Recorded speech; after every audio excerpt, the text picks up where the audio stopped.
असफल होकर ही दुखी रहना चाहते हो या फिर सफलता का रास्ता ढूंढकर खुश होना चाहते हो? मित्रों, हर हर महादेव। आज फिर से आपके अपने चैनल मॉरल माई स्टोरी में हम आप सभी प्यारे दर्शकों का हार्दिक स्वागत करते हैं। हम भगवान से प्रार्थना करते हैं कि देवों के देव महादेव आप पर हमेशा कृपा बनाए रखें और आपकी सभी मनोकामना पूरी करें। मित्रों, अगर आप भगवान शिव शंकर के आदर्शों को फॉलो करते हैं तो कमेंट में हर हर महादेव अवश्य लिखें। वीडियो शुरू करने से पहले अगर आप चैनल पर नए हैं तो चैनल को सब्सक्राइब अवश्य कर लीजिए, ताकि इस भगती सागर के ज्ञान की कुछ बूंदें निकालकर हम आपके लिए लाते रहें और हम सभी का कल्याण हो सके। मित्रों, जिंदगी में आपको असफलता कई बार मिलेगी, लेकिन असफलता में कहीं न कहीं सफल होने का रास्ता भी होगा। अब ये आप पर निर्भर करता है कि आप असफल होकर ही दुखी रहना चाहते हो या फिर सफलता का रास्ता ढूंढकर खुश होना चाहते हो। प्रिय मित्रों, आपको एक कहानी के माध्यम से बताते हैं, तो चलिए कहानी की ओर चलते हैं। एक बार एक आदमी मछली पकड़ने गया। वहां उसने पूरी तरह से मेहनत करी, हर एक तरीका आजमाया जिससे वह मछली पकड़ सके, लेकिन हर तरीके में वो नाकामयाब रहा। दिन ढलने लगा और शाम हो गई।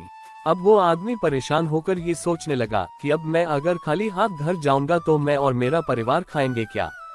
चिंता करते करते उसने देखा कि वो मछली बाजार के पास ही है। वो जल्दी से मछली की दुकान पर गया और बोला, मैं 4 मछलियां खरीदूंगा, लेकिन मेरी एक शर्त है कि आप मुझे मछलियां जिंदा ही देंगे और मैं उन्हें खुद पकड़ूंगा और फिर खरीदूंगा। दुकानदार ये सुनकर हैरान रह गया कि क्या अजीब आदमी है, लेकिन उसने एक बड़ी बाल्टी में पानी भरकर उसमें 4 से 5 मछलियां डाल दी। आदमी ने एक एक करके 4 मछलियां पकड़ी और दुकानदार से कहा, ये लो इन मछलियों के पैसे। दुकानदार से अब रहा नहीं गया। उसने आखिर पूछ ही लिया कि भाई, आप कैसे आदमी हो? अगर आपको मछलियां चाहिए ही थी तो आप ऐसे ही ले लेते। इतना सब करने की क्या जरूरत थी? मित्रों, ये सुनकर उस आदमी ने कहा कि तुम समझे नहीं, अब जब मैं घर जाऊंगा तब मेरा परिवार मुझसे ये सवाल जरूर पूछेगा कि आपने कितनी मछलियां पकड़ी। तब मैं उनसे ये कह पाऊंगा कि मैंने 4 मछलियां पकड़ी है। तब मुझे कोई दुख भी नहीं होगा कि मैंने कोई झूठ बोला, क्योंकि ये मछलियां सच में मैंने पकड़ी है।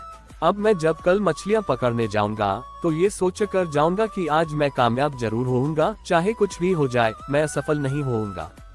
प्यारे मित्रों, धन पाने का लालच हर किसी को होता है। हर कोई चाहता है कि वो अच्छे घर में रहे, अच्छा खाना खाए और अच्छे कपड़े पहनकर एक सेठ की जिंदगी जिए। लेकिन ज्ञान और शिक्षा के बिना अगर आपको बंगला, पैसा, गाड़ी मिल भी जाए तब भी वो आपके किसी काम का नहीं, क्योंकि तब आपको समझ ही नहीं आएगा कि इसे संभालना कैसे है। प्रिय मित्रों, ये बात तो सच है कि ज्ञान और शिक्षा ऐसे अनमोल तोहफे हैं जिसे हासिल करना बेशक मुश्किल जरूर है, लेकिन अगर आप कठिन परिश्रम करना जानते हैं और चाहते हैं कि आपके पास भी वो सब कुछ हो जाए जो हर सफल इंसान के पास है, जैसे बंगला, पैसा, गाड़ी और सबसे जरूरी इज्जत, तो आपको इनको पाने के लिए शिक्षा और ज्ञान को हासिल करना बहुत जरूरी हो जाता है। इसलिए मित्रों, आज हम आपको शिक्षा और ज्ञान का महत्व समझाते हैं कि शिक्षा और ज्ञान हमारे जीवन में कितना महत्वपूर्ण है। प्यारे मित्रों, एक बार की बात है, एक राजा अपने सिपाहियों के साथ जंगल में शिकार के लिए गया, लेकिन अचानक बारिश का मौसम होने की वजह से आकाश में अंधेरा छाने लगा। राजा अपने महल से भटक गया और सिपाहियों से अलग हो गया। भूख, प्यास और थकावट की वजह से उस राजा की हालत बहुत बुरी हो गई थी। राजा बहुत परेशान हो गया, लेकिन कुछ वक्त बाद राजा को 3 बच्चे दिखाई दिए। तीनों बच्चे काफी अच्छे दोस्त लग रहे थे। राजा ने उन तीनों बच्चों को अपने पास बुलाया और कहा, क्या तुम मेरे खाने के लिए खाना और पीने के लिए पानी ला सकते हो? ये सुनकर तीनों बच्चों ने कहा, जी हम अभी घर जाकर आपके लिए कुछ लेकर आते हैं। ये कहकर तीनों बच्चे अपने गांव की तरफ भागे और अपने अपने घर से राजा के खाने के लिए काफी कुछ ले आए। राजा बच्चों के जोश और प्यार को देखकर बहुत खुश हुए और तीनों बच्चों से एक सवाल पूछा, बच्चों, मुझे आज तुम तीनों से मिलकर बहुत खुशी हुई है। तुम अपने जीवन में क्या करना चाहते हो? मुझे बताओ, मैं तुम्हारे लिए कुछ करना चाहता हूँ। बोलो, तुम्हें क्या चाहिए?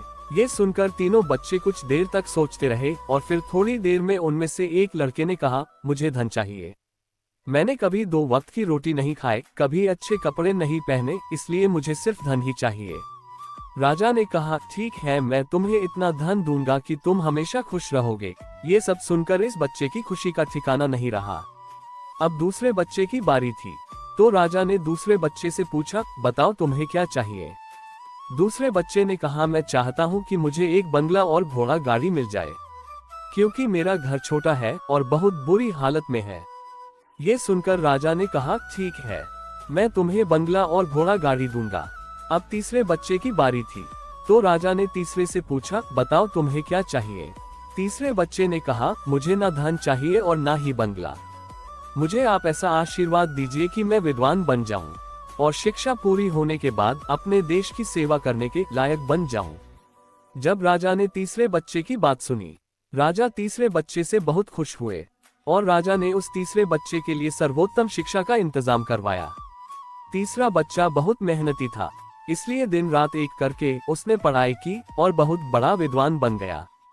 और सही वक्त आने पर राजा ने उसे अपने राज्य का मंत्री बना दिया। अचानक राजा को सालों पुरानी वो घटना याद आ गई। राजा ने उसी मंत्री से कहा, कई सालों पहले तुम्हारे साथ जो 2 बच्चे थे, अब उनका क्या हाल है।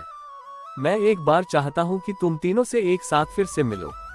एक काम करो, अपने तीनों दोस्तों को कल खाने पर आमंत्रित करो। मंत्री ने अपने दोस्तों के पास ये संदेश भेज दिया। अगले दिन तीनों दोस्त राजा के सामने उपस्थित हुए। राजा ने कहा, आज मैं तुम तीनों को फिर से एक साथ देखकर बहुत खुश हूँ। राजा ने मंत्री के कंधे पर हाथ रखकर कहा, इनके बारे में तो मैं जानता हूँ, तुम दोनों मुझे अपने बारे में कुछ बताओ। ये सुनकर जिस लड़के ने धन मांगा था, उस लड़के ने कहा, महाराज मैं बहुत परेशान हूँ।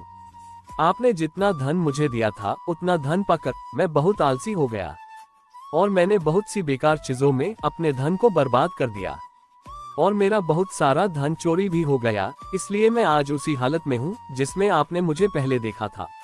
ये सुनकर राजा ने दूसरे लड़के से पूछा, बताओ तुम कैसे हो। दूसरे लड़के जवाब दिया, महाराज मेरा भी कुछ ऐसा ही हाल है। मैं तो अपने बंगले में बहुत खुशी और सुकून से रह रहा था, लेकिन कुछ वक्त पहले आई बाढ़ में मेरा सब कुछ बर्बाद हो गया। मैं भी उसी हाल में हूँ जिसमें आपने मुझे पहले देखा था। ये सब सुनकर राजा ने कहा, अब इस बात को हमेशा याद रखना कि धन, दौलत, संपत्ति हमारे पास हमेशा नहीं रहती, लेकिन ज्ञान और शिक्षा ऐसे अनमोल खजाने हैं जो हमेशा हमारे पास रहते हैं और इसे कोई चुरा भी नहीं सकता। अगर तुम शिक्षा में विद्वान बन जाओगे तो धन और संपत्ति अपने आप तुम्हें मिल जाएंगे। तब उन दोनों लड़कों को बहुत पछतावा हुआ और बहुत दुखी हो गए। प्यारे मित्रों, एक बात हमेशा याद रखना कि धन दौलत से अधिक कीमती होती है शिक्षा व ज्ञान। इन्हीं शब्दों के साथ हमें आज्ञा दीजिए। ऐसी